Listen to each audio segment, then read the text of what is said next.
Em nome do Pai, e do Filho, e do Espírito Santo. Amém.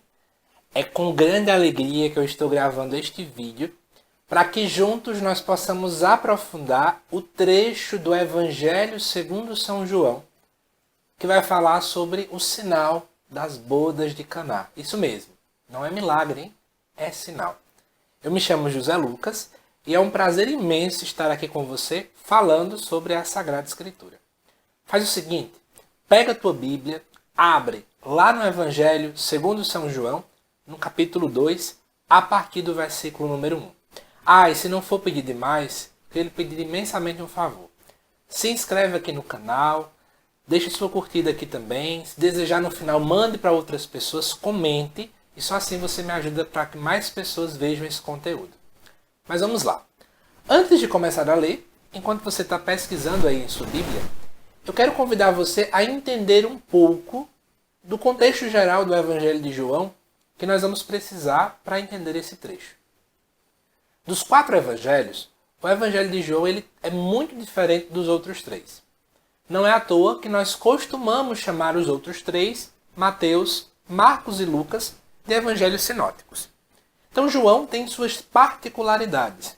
Uma delas é devido ao fato de que, provavelmente, o Evangelho segundo João foi o último a chegar em sua redação final, tal qual nós encontramos hoje em nossa Bíblia. Algumas características muito claras do Evangelho de João é que João tem o que nós chamamos de alta teologia. Mais especificamente falando, uma alta cristologia. Para João, por exemplo, é muito mais claro já para ele que Jesus Cristo é Deus. Que Jesus e o Pai e o Espírito Santo têm a mesma essência. Ou seja, a mesma natureza. Né?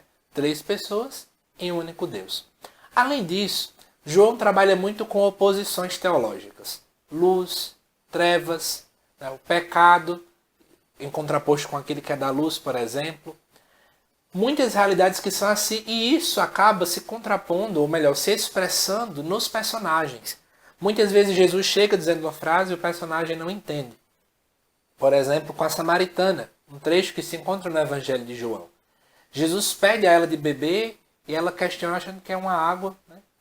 Poço.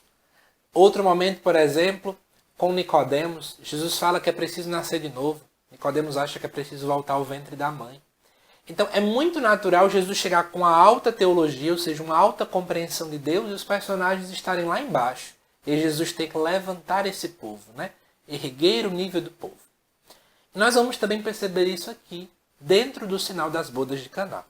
Então, vamos lá junto comigo? Pega sua Bíblia. Vamos ler em um primeiro momento, do versículo 1 até o 12, que é o relato inteiro. E depois nós vamos estudando versículo por versículo. Vamos lá? Versículo número 1. No terceiro dia, houve um casamento em Caná da Galileia e a mãe de Jesus estava lá. Jesus foi convidado para o casamento e os seus discípulos também. Ora, não havia mais vinho, pois o vinho do casamento havia acabado. Então a mãe de Jesus lhe disse: eles não têm mais vinho.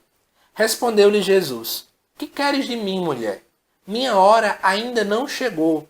Sua mãe disse aos serventes: fazei tudo o que ele vos disser. Havia ali 6 talhas de pedra para a purificação dos judeus, cada uma contendo de 2 a 3 medidas. Jesus lhes disse: enchei as talhas de água. Eles as encheram até a borda. Então lhes disse: tirai agora e levai ao mestre-sala. Eles levaram. Quando o mestre-sala provou a água transformada em vinho, ele não sabia de onde vinha, mas o sabiam os serventes que haviam retirado a água. Chamou o noivo e lhe disse: todo homem serve primeiro o vinho bom, e quando os convidados já estão embriagados, serve o inferior. Tu guardaste o vinho bom até agora. Esse princípio dos sinais, Jesus o fez em Caná da Galileia, e manifestou a sua glória, e os seus discípulos creram nele. Depois disso, desceram a Cafarnaum. Ele, sua mãe, seus irmãos e seus discípulos. E aí ficaram apenas alguns dias. Palavra da salvação. Glória a vós, Senhor. Amado irmão, amada irmã, que riquezas se encontram nesse trecho. Depois de falar as riquezas, eu ainda vou te ajudar a entender melhor Maria dentro do contexto desse evangelho. Então vamos lá. No versículo número 1 vai dizer assim: no terceiro dia. Qual a importância dessa informação? Em primeiro lugar, entenda que antes desse trecho do capítulo 2, ainda não aconteceram nenhum sinal. Nenhum sinal aconteceu. Então, na verdade, esse é o primeiro dos sinais. Como o primeiro, ele serve de modelo. Nesse versículo 1, como lemos agora, foi falado do terceiro dia. Em primeiro lugar, dentro do Evangelho, existem duas discussões. Estudiosos apontam, alguns, que esse terceiro dia é após o batismo de Jesus, já ministrado por João, falado no capítulo 1. Outros vão dizer que é o terceiro dia após o encontro de Jesus Cristo com Felipe e Natanael. Mas eu não vou discutir isso com vocês agora, tá bom? Mas eu queria falar sobre a importância desse terceiro dia. Na tradição dos hebreus, o número 3 era o número perfeito. E olhando para o Antigo Testamento, esse número 3 tem algumas datações bem importantes. Eu não vou ler com vocês, porque senão o vídeo fica grande, mas você pode pausar, olhar na sua Bíblia, depois você volta e assim por diante. Primeiro, era o dia da aliança, quando Deus se manifestou no Sinai. Isso nós vemos lá em Êxodo, capítulo 19, versículo 11 e versículo 19. Você pode observar isso lá. Também, esse terceiro dia é apontado lá no sacrifício de Isaac, Na verdade, não houve sacrifício, mas está lá em Gênesis, capítulo 22, versículo 4. Além disso, em Oséias, capítulo 6, versículo 2, era no terceiro dia que o Messias esperado iria reerguer Israel. Além disso também, no próprio capítulo 2 de João, versículo 19, se comenta o terceiro dia como uma alusão à ressurreição. Então perceba, esse terceiro dia era o dia decisivo da ação de Deus. A ação de Deus que vinha restaurar o seu povo, que vinha restaurar Israel, que representa agora, no caso, a igreja, aponta também para a ressurreição. Então veja como só essa primeira parte do primeiro versículo já nos traz informações muito importantes sobre o sinal das bodas de Caná. Mas veja, no versículo 1 vai dizer que nesse terceiro dia houve um casamento em Caná da Galileia e a mãe de Jesus estava lá. Não vou discutir com vocês geografia bíblica, onde ficava a Galileia, tá bom? Mas eu queria falar sobre o casamento judaico. Em primeiro lugar, sobre o casamento, em vilas e cidades pequenas, as festas duravam em torno de 7 dias. 7 dias é o número perfeito, Para poder mostrar a bênção de Deus sobre aquele casal. Ademais, sobre o casamento, ele tinha vários momentos. Existia uma distribuição por salas ou por tendas, e esses momentos eram interligados por danças, por procissões, por cânticos e assim por diante. Começava com a bênção do noivado e terminava depois das 7 bênçãos que aconteciam em outra sala. Certo? Então, o que acontece? Nós já percebemos que o casamento era algo muito importante para o povo judeu. Mas, além disso, dentro da fé do povo judeu, o casamento tem uma importância ainda maior. Eu vou te ajudar a entender agora. Para isso, se você quiser ir junto comigo, vamos lá para Isaías. No capítulo 54 de Isaías, do capítulo 4 até uma parte do versículo 6, Isaías 54, versículo 4 até o 6, olha o que o profeta vai dizer. Não temas, porque não tornarás a envergonhar-te. Não te sintas humilhada, porque não serás confundida. Com efeito, esquecerás a condição vergonhosa da tua mocidade. Não tornarás a lembrar o opróbrio da tua viuvez, porque o teu esposo será teu criado. O Senhor é seu nome. O Santo de Israel é teu Redentor. Ele se chama o Deus de toda a terra. Como a uma esposa abandonada e acabrunhada, Deus te chamou. Como se não bastasse, Isaías ainda vai continuar no capítulo 62, versículo 4 e 5. Eu vou ler só os 5 para vocês. Vai dizer assim. Como a alegria do noivo pela sua noiva, tal será a alegria que teu Deus sentirá em ti.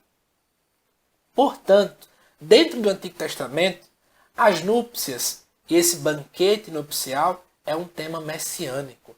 É um tema que aponta para o Messias que viria visitar o povo de Israel.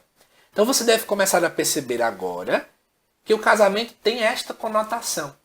E aí, por que eu estou falando tudo isso? Se você percebeu, Dentro do relato que nós lemos no início desse vídeo, não se mostrou muitos detalhes. Não disse qual é o nome do noivo, não disse qual é o nome da noiva. Muitas coisas a gente poderia perguntar ao texto. Isso é uma clara evidência que para João, esse texto aqui não é uma descrição, mas ele na verdade é um gesto muito simbólico. Ele tem algo a nos dizer. Que casamento seria esse? Boa parte dos estudiosos vão perceber que os únicos nomes que foram falados foi entre Jesus e sua mãe, mas depois Maria foi chamada de mulher. A expressão mulher no Antigo Testamento geralmente se refere ao povo de Israel e, por conseguinte, à igreja. Então aqui seria o grande casamento de Jesus com a sua igreja. Porém, neste vídeo eu quero trabalhar especialmente a visão mariana desse texto. O que ele nos aponta para Maria? Daqui a pouco nós chegamos lá, hein? Temos mais coisas para aprender. Vamos lá. No versículo 2 vai falar que Jesus foi convidado para o casamento e os seus discípulos também. Aqui não temos nada de novo. Versículo 3. Ora, não havia mais vinho, pois o vinho do casamento havia acabado. Qual a importância do vinho aqui? Segundo o Salmo 104, ou 103 em algumas traduções, no versículo 15, vai se dizer o seguinte: o vinho alegra o coração do homem. Tudo isso porque o vinho naquele tempo era sinal de alegria. E mais, a sua abundância era sinal das bênçãos de Deus. Né? E dentro do casamento, ele era um símbolo do amor entre o esposo e a esposa. Então veja que faltar um vinho no casamento, dentro desse contexto, era sinal de ausência de alegria, era um sinal de falta de bênçãos de Deus, era sinal de uma ausência de um amor coerente entre o esposo e a esposa. Está começando a perceber por que esse vinho era tão importante?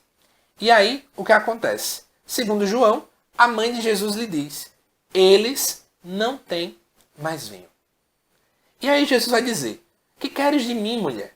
Minha hora ainda não chegou. É como se Jesus dissesse: olha, a gente não tem nada a ver com isso aqui não. A minha hora não chegou aqui não. É uma expressão muito complicada. Né? Mas para você entender melhor ela, vamos continuar o versículo. Vai dizer assim, no versículo 5. Sua mãe disse aos serventes: fazei tudo o que ele vos disser. Parece que Maria não ouviu Jesus, né? Vamos lá. No final do vídeo, eu vou contar uma ótima explicação para esse trecho, que também é dada por alguns estudiosos. Você vai gostar muito dela, eu espero.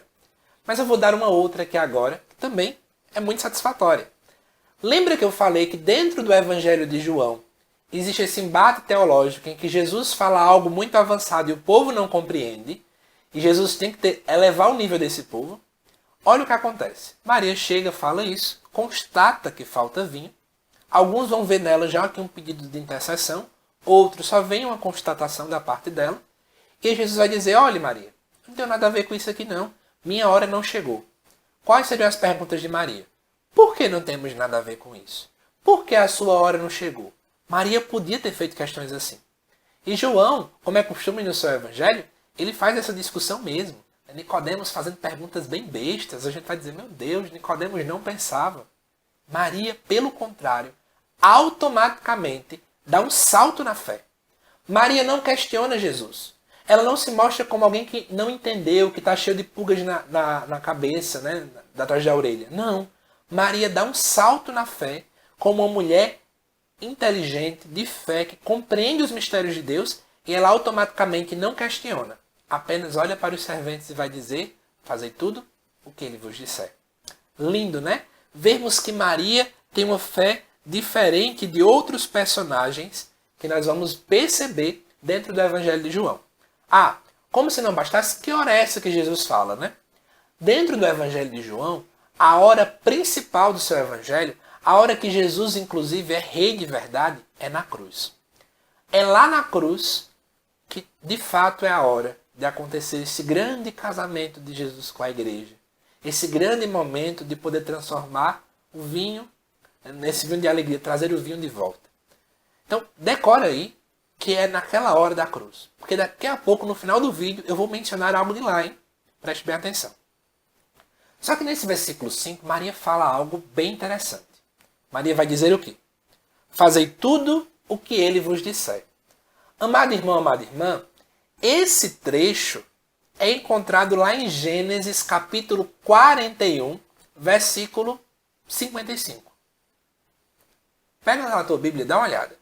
Capítulo 41 de Gênesis, versículo 55. Essa expressão é dita pelo faraó em relação à pessoa de José. José é um personagem lá do final de Gênesis.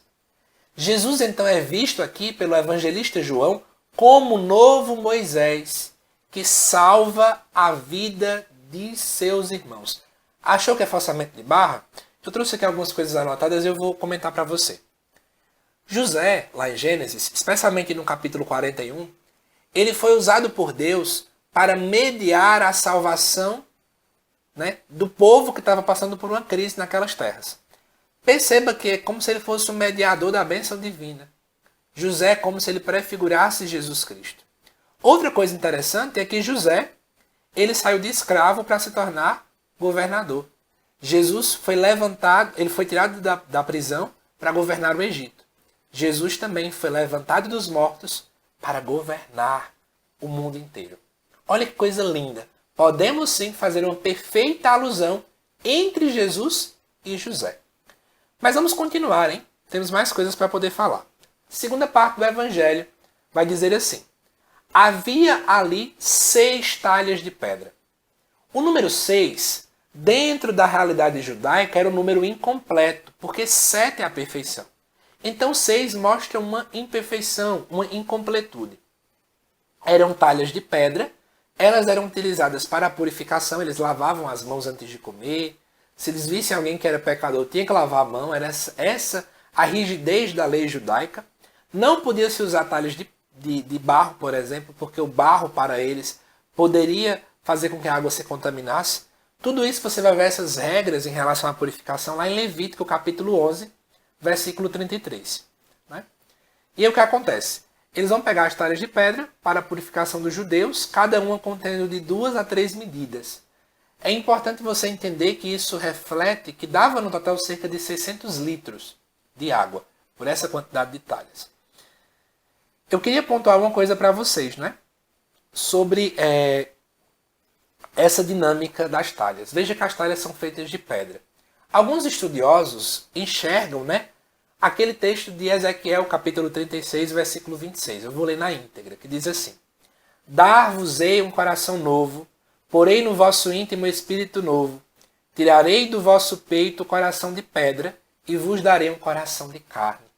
Então, na verdade, essas pedras aí eram um indicativo, né, do coração de pedra que o povo judeu estava tendo de somente pegar a lei. É um contraposto ao amor. Faltava a lei do amor, que é a novidade que Jesus trouxe. Esse é o grande problema. Né?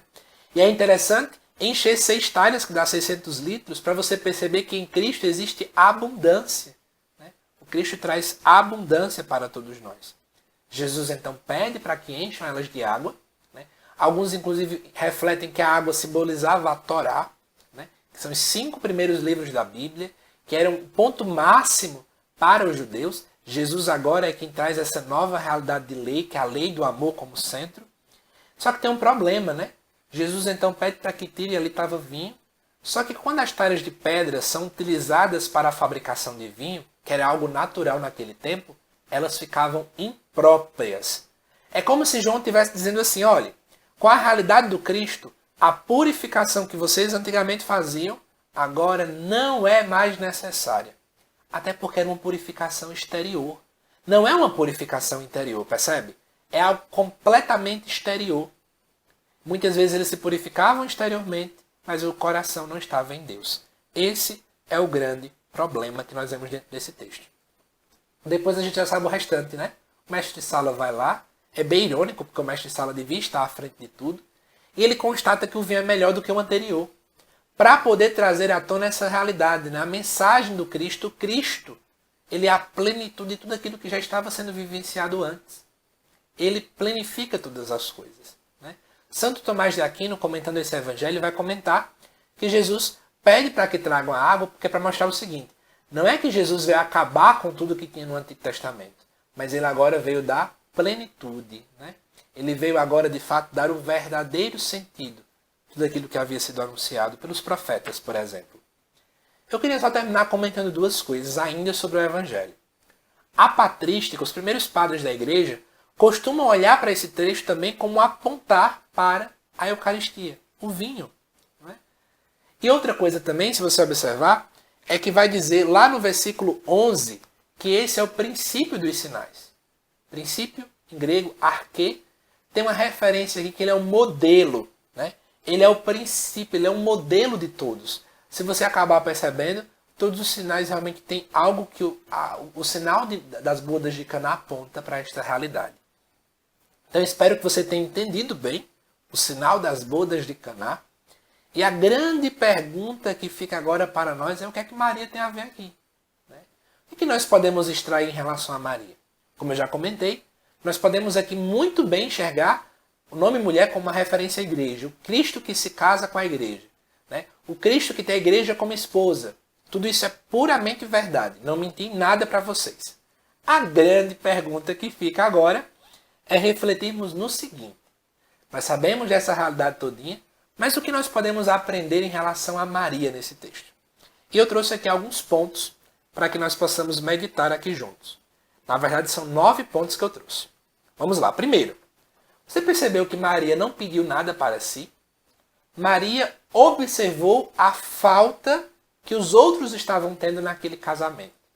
Maria nos mostra agora a grande importância de olharmos para o outro, para a realidade do outro, do sair de si.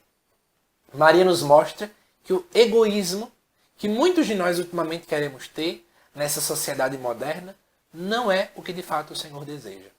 Outra coisa importante, Maria não apenas faz a vontade de Deus, ela sempre fez a vontade de Deus, mas ela orienta os outros a fazerem. Basta você lembrar do que João colocou, né? Em relação a Maria, fazer tudo o que ele vos disser. Ou seja, Maria ela é uma grande pedagoga que nos ensina, que nos orienta, que nos guia. É isso que Maria realmente nos mostra. Outra coisa, Maria é a crente, ou seja, aquela que crê em Deus por excelência. José Lucas, por que isso? Simples, te explico agora. Maria, ela foi aquela que deu rápido salto na fé, diferente da samaritana, diferente de Nicodemos e de outros dentro do Evangelho, de João. Então Maria é aquela que tem a fé por excelência, né? Por graça de Deus. Outra coisa importante foi a fala aos serventes. A palavra serventes, em grego, é diakonoi. Diakonoi. Essa palavra quer dizer diáconos, ou dá uma alusão também a discípulos. Então é como se Maria dissesse para todos nós que somos discípulos, que seguimos o Cristo: fazei tudo o que ele vos disser. Isso parece muito com a voz de uma mãe, não é? Maria é a nossa mãe na fé. Olha que coisa linda. Por esse texto do Evangelho, podemos também extrair esta realidade. Outra coisa é quando Jesus fala, né, o próprio João também fala, mãe de Jesus. Né, a mãe de Jesus, não diz o nome Maria. Para o povo da Arábia, né, ainda hoje isso acontece, dizer assim, fulana, mãe de cicrano de tal, quer dizer que é uma forma honrosa, né, para a mulher que gerou aquele filho que é tão conhecido, tão admirado. A gente pode aludir daqui algo muito interessante. Maria é o que é não por si mesma. Ela é o que é por conta do seu filho. Né? Por isso, a mãe de Jesus. Outra coisa importante, são 3 palavrinhas. Maria é atenciosa. A festa não tira a atenção de Maria. Ela ficava atenta a tudo. Ela é previdente. Antes do desastre acontecer, Maria já percebeu que estava faltando vinho e já foi constatando logo tudo, né? E ela é misericordiosa porque age em favor dos outros. Mas para terminar, eu havia comentado que tem algo muito interessante para comentar, não foi? Alguns estudiosos de Bíblia fazem uma alusão muito bonita desse texto, com um texto que se encontra lá em João, capítulo 19, versículo 26. Então, preste bem atenção que tem coisa legal por aí, hein? Veja bem. Quando nós chegamos lá em João, capítulo 19, versículo 26, Maria também é chamada de mulher. São os 2 momentos dentro do Evangelho de João que Maria é chamada de mulher. E é interessante que agora Jesus diz que não chegou a hora. Quando chega na hora, que é no alto da cruz, Jesus faz então uma coisa. Jesus entrega sua mãe ao discípulo amado, o discípulo amado à sua mãe. O que é que alguns estudiosos entendem? É porque Jesus também estava dizendo assim, olhe mãe, é o seguinte, vou usar aqui na expressão bem popular, certo? Olhe mãe, na verdade, a hora da tua missão principal quer ser como guia, mãe e mestra da igreja, como rainha da igreja, como aquela que conduz o povo até mim, ainda não é agora. Isso vai acontecer naquela hora, que é a hora da cruz. É naquele momento que a missão da Senhora vai começar de modo mais efetivo. É naquele momento que eu irei entregar à Senhora a maternidade da igreja, né? A maternidade eclesial. É naquele momento que eu irei colocar a Senhora como esse grande modelo de fé para os discípulos. Então, agora, com essa outra explicação, né, que também é uma explicação possível, nós agora começamos a entender essa discussão de Jesus. Não era ainda a hora de Maria ter essa condução tão grande, mas por misericórdia, Maria já se antecipa, né? Porque ela vê a necessidade. Que como Maria, amado irmão, amada irmã, nós possamos aprender a não olhar só para as nossas necessidades, mas se preocupar com as necessidades dos outros. Como Maria, sejamos mães e pais na fé de outras pessoas. Como Maria, sejamos atenciosos, misericordiosos. E repitamos sempre, junto com ela, fazei tudo o que ele vos disser. Espero que você tenha gostado. Envie esse vídeo para outras pessoas. Me ajude a evangelizar. Me ajude também a explicar a Bíblia para outras pessoas. Conto muito com o seu auxílio. Se não está inscrito no canal, corre, se inscreve.